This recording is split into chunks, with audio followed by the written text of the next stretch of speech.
अब अगर हम कंपैरिजन करें इंडिया और पाकिस्तान का, जो कि हम हमेशा से करते आए हैं, बड़ी दफ़ा ये देखा गया है कि आउट ऑफ कंट्री में जब भी कोई इस तरह के रूल्स बनते हैं, जब भी इस तरह की कोई पॉलिसीज़ बनती हैं, तो पाकिस्तानियों के लिए ही बनती हैं, इंडियंस के लिए कभी नहीं बनती। पहले यूके ने कितने पाकिस्तानियों को डिपोर्ट कर दिया, फिर दुबई ने भी इसी तरह से पाकिस्तानियों को जो है, ख़ास करके पाकिस्तान के कुछ शहरियों को वीज़ाज़ देने से मना कर दिया कि इन शहरों से ताल्लुक़ रखने वाले पाकिस्तानियों को वीज़ाज़ नहीं दिया जाएगा। क्या वजह है इस तरह के रूल रेगुलेशंस हमेशा पाकिस्तानियों के लिए क्यों होते हैं, इंडियंस के लिए क्यों नहीं? अच्छा, बेसिकली इसमें मेरा पॉइंट ऑफ व्यू ये है कि हमारा इमेज बहुत ख़राब हो चुका है इन द होल वर्ल्ड। हमारे अपनी हरकतों की वजह से हमारा इमेज ख़राब हो चुका है। इंडियंस जो हैं, फ़िलिपिनोज़, बांग्लादेशीज़ जो हैं, उनमें वो मेहनत करते हैं और पता लगता है कि वो जितना चार्ज करते हैं उसके अकॉर्डिंगली वो काम भी करते हैं। हमारा पाकिस्तानीज़ जो हैं वो चार्ज भी करते हैं लेकिन उतनी मेहनत नहीं करते भी।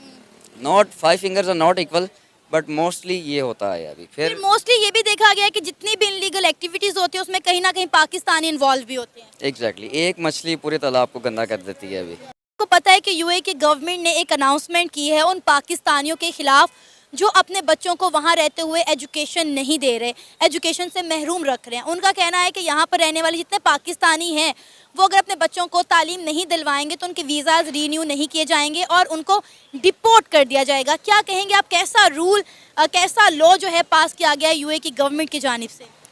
देखें, मेरे पॉइंट ऑफ व्यू में तो ये बहुत ठीक रूल है, क्योंकि देखें जो एक स्टेट होती है ना, उसने अपना सारा कुछ देख के आगे चलना होता है। अब अगर वो ये कह रहे हैं कि पाकिस्तानी आ रहे हैं और वो उनको वहाँ रहने की इजाज़त दे रहे हैं, वहाँ नेशनलिटी दे रहे हैं, सारा कुछ कर रहे हैं, अब ये तो नहीं है ना कि उधर जाके सारे मजदूरों पे लग जाएं। जो एजुकेशन है ये बेसिक राइट होता है। दूसरी बात ये कि जो बच्चा होता है ना, एक बच्चे को एजुकेशन नेसेसरी है। उन्होंने ये देखना है कि इसी बच्चे ने बड़े होकर कल को हमारे यहाँ काम करना है। जो अच्छा, दुबई में सिर्फ पाकिस्तानी नहीं रहते, बहुत बड़ी तादाद में इंडियंस भी रहते हैं, लेकिन इस तरह के रूल्स हमेशा जो है पाकिस्तानियों के लिए ही क्यों बनाए जाते हैं? देखें, ये पाकिस्तानियों को लगता है कि पाकिस्तानियों के लिए, और हमेशा मुझे ये नहीं समझ आती जो भी बात होती है हम अपने आप को पाकिस्तान को इंडिया से कंपैरिजन क्यों शुरू कर देते हैं। या इंडिया से कर दो या कुछ हो गया, अमेरिका ने पाता, या इंडिया से कंपैरिजन शुरू कर दो। आपका इंडिया के साथ कंपैरिजन बनता है? आप उनकी इकोनॉमी देखें, आप उनके जो उनके बच्चे हैं उनकी पॉवर्टी देखें। मतलब पॉवर्टी तो चलें, एक दूसरी बात है ना, आप एजुकेशनल देखें कि कितना एजुकेट कर रहे हैं वो बच्चों को और कितना ज़्यादा हो रहा है। मतलब वहाँ की एजुकेशन देखें और यहाँ की एजुकेशन देखें।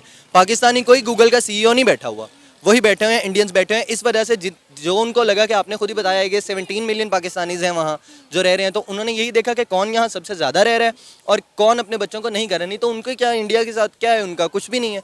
तो बात यह, उन्होंने सिर्फ ये देखना है कि किसको नहीं मिल रही एजुकेशन और किसको एजुकेट कर। सर, यूएई की गवर्नमेंट ने एक अनाउंसमेंट की है कि उन पाकिस्तानियों के जो दुबई में रह रहे हैं वीज़ा रीन्यू नहीं किए जाएंगे, जो अपने बच्चों को यहाँ पर रहते हुए यानी कि दुबई में रहते हुए एजुकेशन नहीं दिलवा रहे, अगर उन्होंने इस रूल को फॉलो ना किया तो उन्हें डिपोर्ट कर दिया जाएगा। क्या कहेंगे आप इस हवाले से? देखें, जहाँ तक डिपोर्ट करने की बात है, ये तो थ्रेट करने वाली बात है। अब इस थ्रेट के पीछे अगर देखें तो सारा रोल हमारे पॉलिटिशियंस का है, हमारी गवर्नमेंट का है। गवर्नमेंट, हमारी पॉलिटिशियंस ही उसको गुड गवर्नेंस भी वही लाते हैं, बैड गवर्नेंस भी वही लाते हैं। तो इसके पीछे आप देखें तो हमारा जो एक इमेज बिल्ड हुआ है, जो हमारे पॉलिटिशियंस ने जो करप्शन करते हैं, और करप्शन करने के बाद जो इंटरनेशनल लेवल पे और जो इंटरनेशनल मीडिया पे भी और जो हमारे इंटरनेशनल रिलेशंस हैं उसके ऊपर जाके हमारा जो बैड इमेज बिल्ड हुआ है, ये सारा का सारा उसका एक कि रूल्स इस तरह की अनाउंसमेंट कभी इंडियंस के लिए क्यों नहीं होती? जब भी कहीं देखा है यूके में, यूएई में, सऊदीया में, इस तरह की अनाउंसमेंट हमेशा पाकिस्तानियों के लिए ही होती हैं। इस तरह के रूल्स इंडियंस के लिए क्यों नहीं बनते? देखें, ये बुरा रूल नहीं है, एक तो पहली बात ये होगी। और जब किसी को कोई बुरा काम कहे तो उसे कहा जाए कि ये आप गलत कर रहे हैं, तो उसे लगता है कि सिर्फ ये मुझे ही कहा जा रहा है। ये ऐसा नहीं है। देखिए, ये एक अच्छा स्टांस है, मैंने जैसे कि आगे भी कहा, ये एक अच्छा स्टांस है। हम ये नहीं कह सकते। देखें, अब एक पर्सन ऐसा है जो गलत काम कर रहा है, अगर उसे गलत कहेंगे तो वो अच्छी बात है ना, इसमें तो कोई बुरी बात नहीं है। अब वो कहे कि मुझे क्यों बुरा कहा जा रहा है, भाई तुम गलत हो तो तुम्हें गलत कहा जा रहा है ना, तो ये मैं समझता हूँ इसमें ये। सर, देखिए, अब इस वक्त 16 से 17 मिलियन पाकिस्तानी दुबई में रह रहे हैं, इससे कई ज़्यादा तादाद में हिंदुस्तानी भी रह रहे होंगे। इसका मतलब है अगर उनके लिए अनाउंसमेंट नहीं की गई तो उनके जो बच्चे हैं, हिंदुस्तानियों के बच्चे हैं, इंडियंस के बच्चे हैं, वो उनको एजुकेट कर रहे हैं। सिर्फ ये मसला पाकिस्तानियों का है, इसलिए पाकिस्तानियों को ख़ास तौर पर ये कहा गया है। नहीं जी, ऐसा नहीं है जैसे आप समझ रही हैं।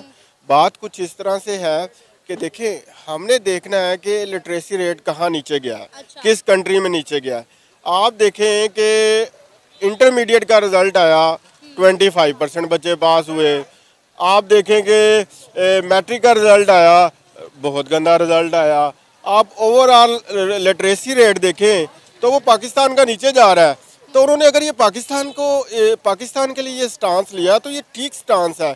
हम ऐसे इसको क्रिटिसाइज़ करना शुरू कर दें, इसको प्रोपोगंडा बना दें, इसे ऐसे ही पब्लिक में इसको इंटरप्रेट करना शुरू कर दें, ये गलत बात है। आप देखें ना, हमारे मुल्क का लिटरेसी रेट नीचे गया है, हमारा एजुकेशन में काम क्या है? हमारा एजुकेशन कम है, सियासत ज़्यादा है। हमारे एजुकेशन में भी सियासत होती है। असल रोल जो है वो उन भेड़ियों का है, उन दरिंदों का है जो हमारे मुल्क में हमारी कौम को, अब देखें ना, ऐसे हमारे पॉलिटिशियंस भी आए जिन्होंने उन्होंने मुल्क को लूटा। कुछ ऐसे भी हैं जिन्होंने मुल्क को लूटा। अब मैं नाम नहीं लूँगा क्योंकि पब्लिक में बात हो रही है, तो नाम लेना मुनासिब भी नहीं है। मेरा पॉलिटिशियन से